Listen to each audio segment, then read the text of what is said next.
this is Tim from Your Six Tech. Today in this video I'm going to show you how to clear up some free space on your PlayStation 4 so you can download more games or DLC. So just on the home screen here, let's go up to the top and go to Settings, and then scroll on down to where it says Storage. And then it's going to calculate the amount of storage on your PlayStation 4 hard drive.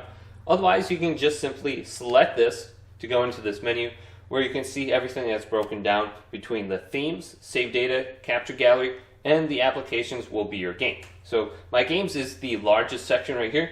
Then on the bottom is my free space. So I have about 562 gigabytes of free space available. I'm going to go up to where it says applications and select this. And then I can see my games. So I can see Call of Duty is 135 gigabytes. That's pretty large, but I want to keep that on my PlayStation 4. So I'm going to delete some games under here. So let's go to Team Sonic Racing, or let's go to this one right here called Bloodborne. Select this and then go to delete. Otherwise, we can delete multiple items at the same time. Like Multiverses is a game that's no longer out, so I'm going to go to delete. So you can also do this with your save data right here.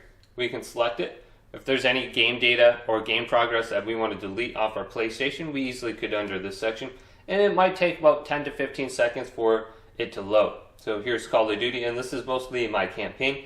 And I believe most of the game data here is for Minecraft, just the worlds I have saved. Then we can go to the capture gallery right here. If we have a lot of video clips saved, just go through here and delete those longer clips. And then finally we have themes. I have 1 gigabyte of themes on my PlayStation 4. So hopefully this video did indeed help you out. Did leave a big thumbs up and subscribe to my channel down below for more tech help videos coming up next on Your Six Tech.